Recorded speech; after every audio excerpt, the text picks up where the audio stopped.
आज या व्हिडिओमध्ये आपण some basic concept of chemistry या 11 स्टँडर्ड मधल्या चॅप्टर मधले सीईटी ला विचारले गेलेले काही पीवायक्यूज सॉल्व्ह करून बघणार आहे.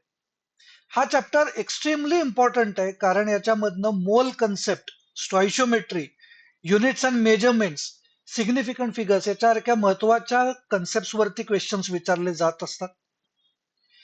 आत्ताच्या या व्हिडिओमध्ये मी पीवायक्यूज तर सॉल्व्ह करणारच आहे, पण त्याच्या बरोबरीनं त्याच्या मागच्या ज्या कन्सेप्ट आहेत त्या सुद्धा स्टेप बाय स्टेप एक्सप्लेन करणार आहे. मी आहे डॉक्टर सुपर्ण आणि तुम्ही बघत आहात chemistry with doctor Suparn. So आपण वेळ वाया न घालवता लगेचच एमसीक्यू सॉल्व्ह करायला घेऊयात. बघा, पहिला हा question, what is the amount of water formed by combustion of 1.6 grams of methane. बघा, असा जर क्वेश्चन तुम्हाला विचारला गेला तर तुम्हाला याची रिॲक्शन लिहिता आली पाहिजे. त्यांनी काय सांगितलंय तर मिथेन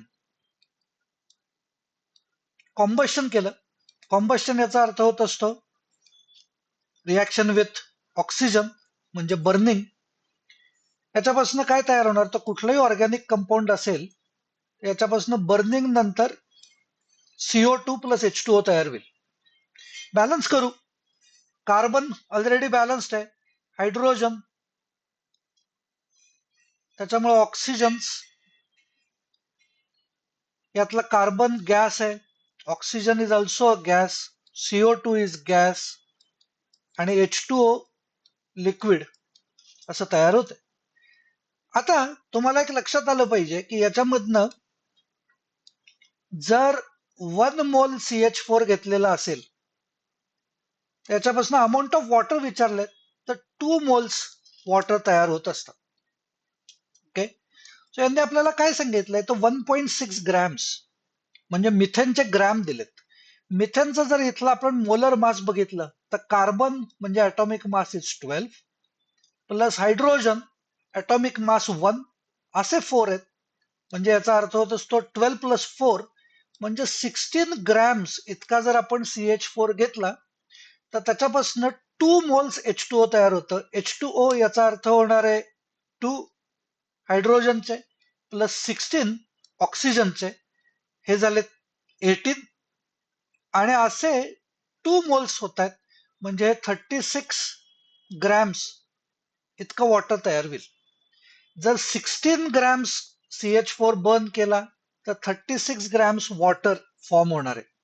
त्यांनी घेतलाय किती मिथेन तर त्यांनी घेतलेला आहे 1.6 ग्रॅम्स. 16 ग्रॅम्स पासून 36 ग्रॅम्स तर 1.6 पासून 3.6 ग्रॅम्स तयार झाले पाहिजेत. So answer is a. Next question, which symbol replaces the unit of atomic mass AMU. AMU याचाच अर्थ होत असतो 1 AMU म्हणजेच 1 युनिफाईड मास. युनिफाईड मासलाच दुसरी टर्म आहे 1 डाल्टन. या सगळ्याचा अर्थ होत असतो जर ग्रॅम मध्ये यांना कन्वर्ट केलं तर याची व्हॅल्यू येत असती 1.66 into 10 to the power -24 grams. So आत्ताच्या ऑप्शन्स मधनं आपल्याला चूज करायचं आहे 1U म्हणजेच 1 AMU. सो आन्सर आहे ए. नेक्स्ट कन्सिडर करू, what is the SI unit of density. बघा, डेन्सिटी याचा फॉर्म्युला काय आहे तर डेन्सिटीचा formula, density is equal to mass upon volume. कशाचंही आपल्याला युनिट पाहिजे असेल तर त्याचं फॉर्म्युला लिहायचं आहे आणि त्याचे फॉर्म्युला मधले जे प्रॉपर्टीज आहेत त्याची युनिट्स लिहून बघायचे. म्हणजेच डेन्सिटीचं युनिट म्हणजे मासचं युनिट डिवायडेड बाय व्हॉल्यूमचं युनिट. सो मासचं युनिट आपल्याला त्यांनी सांगितलंय SI सिस्टीम मधलं पाहिजे.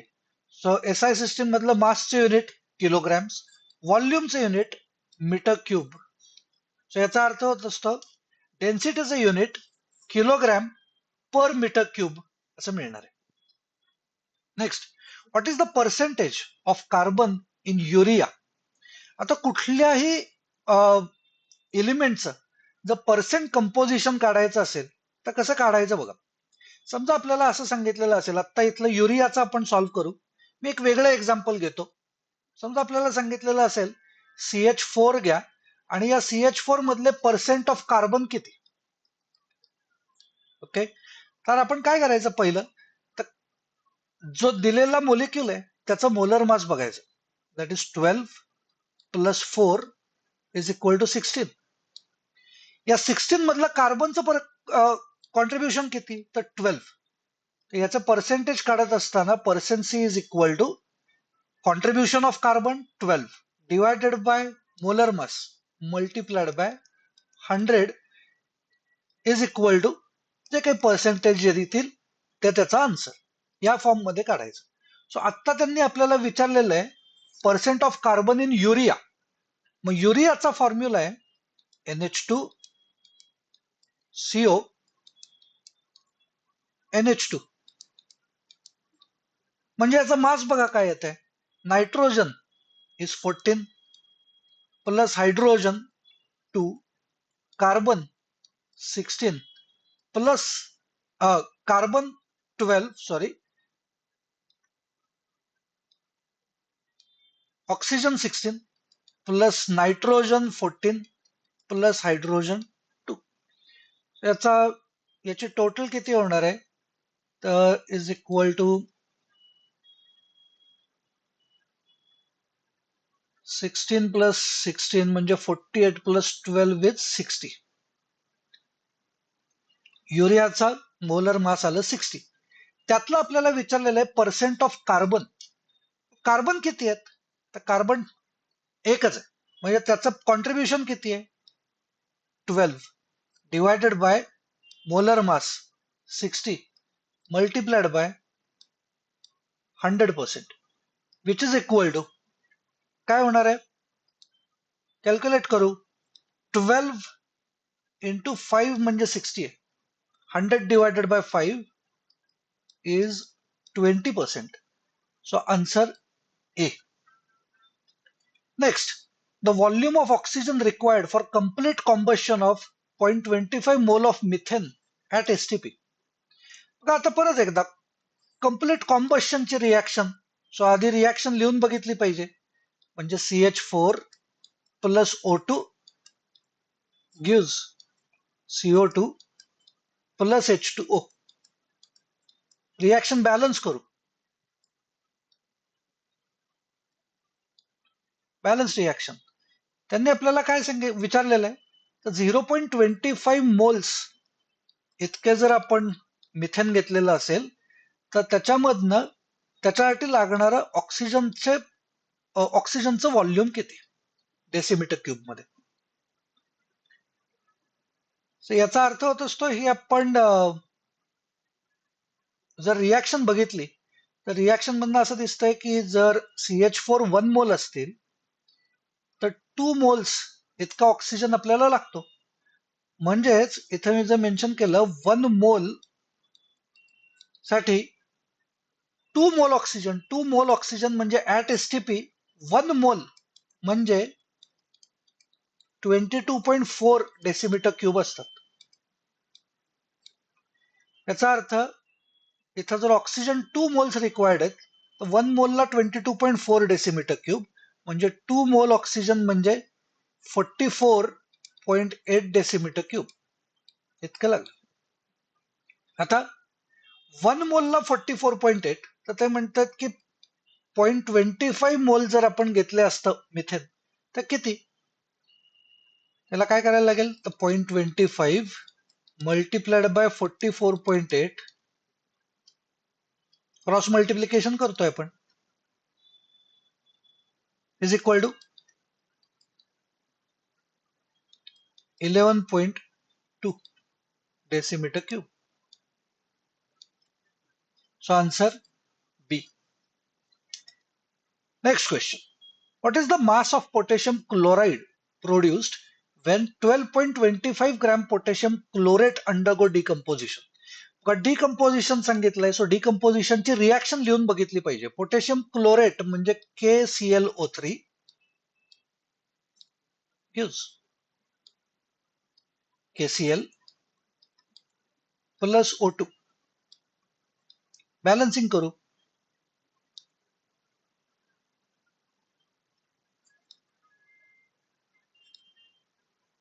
म्हणजे आपल्याला काय लक्षात येतंय की जर आपल्याकडं 2 मोल्स KClO3 घेतलेलं असेल तर त्याच्यापासून KCl सुद्धा 2 मोल्स तयार होतं. म्हणजेच जर आपण KClO3 1 मोल घेतला असेल 1 मोल तर याच्यापासून KCl सुद्धा 1 मोल इतका तयार होईल. आता त्यांनी आपल्याला सांगितलंय 12.25 ग्रॅम्स पोटॅशियम क्लोरेट. सो आधी KClO3 चा आपण मास कॅल्क्युलेट करू, molar mass. KClO3 potassium 39 plus chlorine 35.5 plus oxygen एकाच 16 असे 3 ऑक्सिजन्स आहेत, so 48 is equal to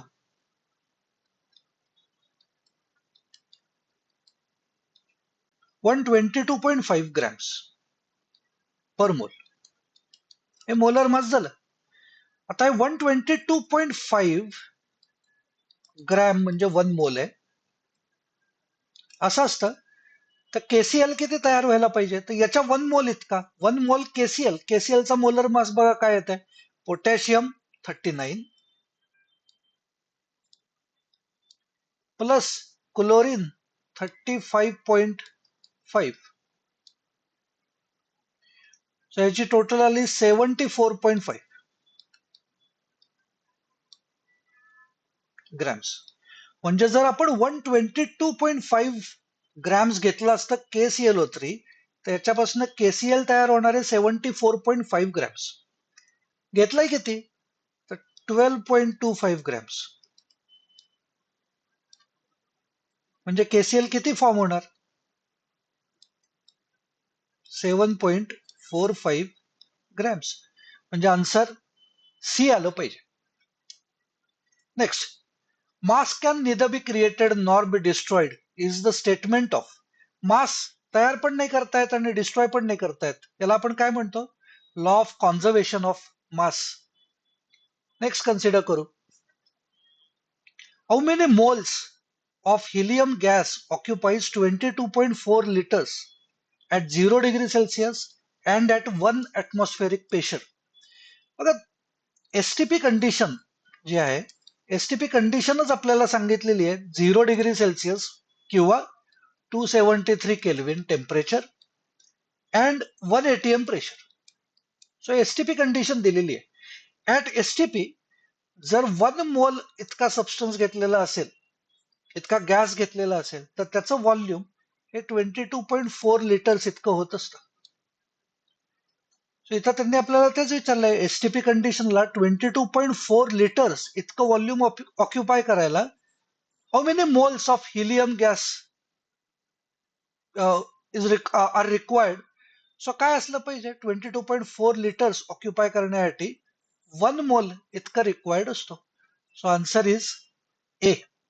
so या पद्धतीमध्ये जे आता PYQs आपण सॉल्व्ह केलेले आहेत 7-8, याच पद्धतीने आपण पुढच्या व्हिडिओजमध्ये अजून काही PYQs सॉल्व्ह करणार आहे. बाकीचे सुद्धा व्हिडिओज एकदा बघून घ्या. भेटूयात पुढच्या व्हिडिओमध्ये.